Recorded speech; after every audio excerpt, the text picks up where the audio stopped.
नमस्कार।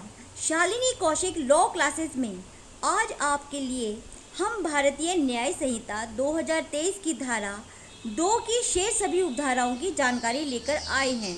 धारा 2 आप सभी के लिए महत्वपूर्ण है क्योंकि इसमें कानूनी शब्दावली की जो परिभाषाएं आपके समक्ष प्रस्तुत की गई हैं वे सभी विधि के छात्रों, अधिवक्ताओं एवं विधिवेत्ताओं के लिए महत्वपूर्ण हैं। हमने अपने आरंभिक वीडियोस में आपको बताया था कि धारा 2 को 39 उपधाराओं में विभाजित किया गया है। धारा 2 की 28 उपधाराओं की जानकारी हम आपके समक्ष विस्तार से प्रस्तुत कर चुके हैं। अब आज आप जानेंगे धारा 229 से लेकर धारा 239 तक शेष सभी उपधाराओं के बारे में। आगे बढ़ने से पहले आपसे अनुरोध है कि चैनल को सब्सक्राइब करें और पोस्ट को शेयर भी, ताकि अधिक से अधिक लोगों तक हमारी पोस्ट पहुंच सके, भारतीय न्याय संहिता की जानकारी उन्हें भी प्राप्त हो सके। अब आप देखिए कि भारतीय न्याय संहिता की निम्न धाराओं में भारतीय दंड संहिता 1860 की किन किन धाराओं को समाहित किया गया है। धारा 229 में भारतीय दंड संहिता की धारा 26 को समाहित किया गया है, जो बताती है विश्वास करने का कारण। विश्वास करने का कारण कोई व्यक्ति किसी बात का विश्वास करने का कारण रखता है। यह तब कहा जाता है जब वह उस बात के विश्वास करने का पर्याप्त कारण रखता है, अन्यथा नहीं। धारा 230 में भारतीय दंड संहिता की धारा 41 को समाहित किया गया है, जो बताती है विशेष विधि के बारे में। विशेष विधि से वह विधि अभिप्रेत है जो किसी विशिष्ट विषय को लागू हो। धारा 231 में भारतीय दंड संहिता की धारा 30 को समाहित किया गया है, जिसमें बताया गया है मूल्यवान प्रतिभूति के बारे में। मूल्यवान प्रतिभूति से ऐसा कोई दस्तावेज अभिप्रेत है जो ऐसी दस्तावेज है या होना तात्पर्यित है जिसके द्वारा कोई विधिक अधिकार सृजित, विस्तृत, अंतरित, निर्बंधित, निर्वापित किया जाए या छोड़ा जाए, या जिसके द्वारा कोई व्यक्ति यह अभिस्वीकृत करता है कि वह विधिक दायित्व के अधीन है या अमुक विधिक अधिकार नहीं रखता है। धारा 232 में आईपीसी की धारा 48 को समाहित किया गया है, जिसमें जलयान के बारे में बताया गया है। जलयान से कोई चीज़ अभिप्रेत है जो मानवों के या संपत्ति के जल द्वारा प्रवहन के लिए बनाई गई हो।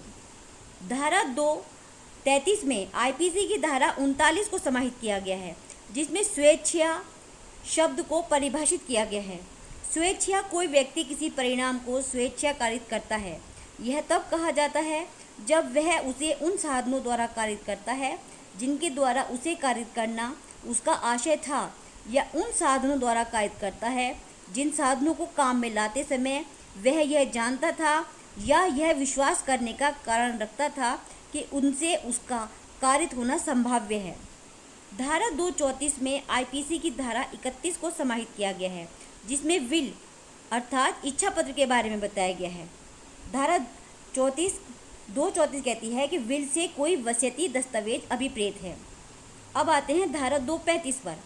धारा 235 में आईपीसी की धारा 10 आंशिक रूप से ली गई है और महिला के बारे में बताया गया है। इसका आंशिक स्वरूप धारा 219 में लिया गया था, जिसमें पुरुष के बारे में बताया गया था, और इसमें बताया गया है कि महिला से किसी भी आयु की मानव नारी अभिप्रेत है। अब आते हैं धारा 236, 237, 238 पर, जिसमें आईपीसी की धारा 23 को लिया गया है और उसे 3 उपधाराओं में विभाजित कर दिया गया है। अब देखिए आईपीसी की धारा 23 में सदोष अभिलाप, सदोष हानि व सदोष अभिलाप प्राप्त करने को एक साथ परिभाषित किया गया था, किंतु भारतीय न्याय संहिता में धारा 236 में सदोष अभिलाप में, धारा 237 में सदोष हानि में और धारा 238 में सदोष अभिलाप प्राप्त करने में विभक्त कर दिया गया है, जो अलग अलग इस तरह से हैं। सदोष अभिलाप विधि विरुद्ध साधनों द्वारा ऐसी संपत्ति का अभिलाप अभिप्रेत है जिसका अभिलाप प्राप्त करने वाला व्यक्ति वैध रूप से हकदार न हो। धारा 237 में बताया गया है सदोष हानि के बारे में। सदोष हानि से विधि विरुद्ध साधनों द्वारा ऐसी संपत्ति की हानि अभिप्रेत है जिसकी हानि उठाने वाला व्यक्ति वैध रूप से हकदार है। धारा 238 में सदोष अभिलाप प्राप्त करना परिभाषित किया गया है, जिसमें कहा गया है कि कोई व्यक्ति सदोष अभिलाष प्राप्त करता है, यह तब कहा जाता है जबकि वह व्यक्ति सदोष रखे रखता है, और तब भी जबकि वह सदोष अर्जन करता है। कोई व्यक्ति सदोष हानि उठाता है, यह तब कहा जाता है जबकि उसे किसी संपत्ति से सदोष अलग रखा जाता है, और तब भी जबकि उसे किसी संपत्ति से सदोष वंचित किया जाता है। अब अंत में हम आपको बताने जा रहे हैं धारा 239, जिसमें आईपीसी की धारा 29 क को थोड़ा परिवर्तित कर समाहित किया गया है। पहले देखिए धारा 29 क आईपीसी। धारा 29 के बताती है इलेक्ट्रॉनिक अभिलेख के बारे में। इलेक्ट्रॉनिक अभिलेख सूचना प्रौद्योगिकी अधिनियम 2000 की धारा 2 की उपधारा 1 के खंड 1 के खंड 9 में इलेक्ट्रॉनिक अभिलेख शब्दों के वही समनुदिष्ट अर्थ होंगे। और अब देखिए धारा 239 भारतीय न्याय संहिता, जिसमें कहा गया है उन शब्दों और पदों के जो उसमें प्रयुक्त हैं और संहिता में परिभाषित नहीं हैं, किंतु सूचना प्रौद्योगिकी अधिनियम 2000 और भारतीय नागरिक सुरक्षा संहिता 2023 में परिभाषित हैं, वही अर्थ होंगे जो क्रमशः उस अधिनियम और संहिता में उनके हैं। अब आज हमने भारतीय न्याय संहिता की धारा 2 की संपूर्ण जानकारी आपको दे दी है। कोई समस्या हो तो कमेंट सेक्शन में बताएं, और पोस्ट को लाइक, शेयर व चैनल को सब्सक्राइब करना ना भूलें। धन्यवाद।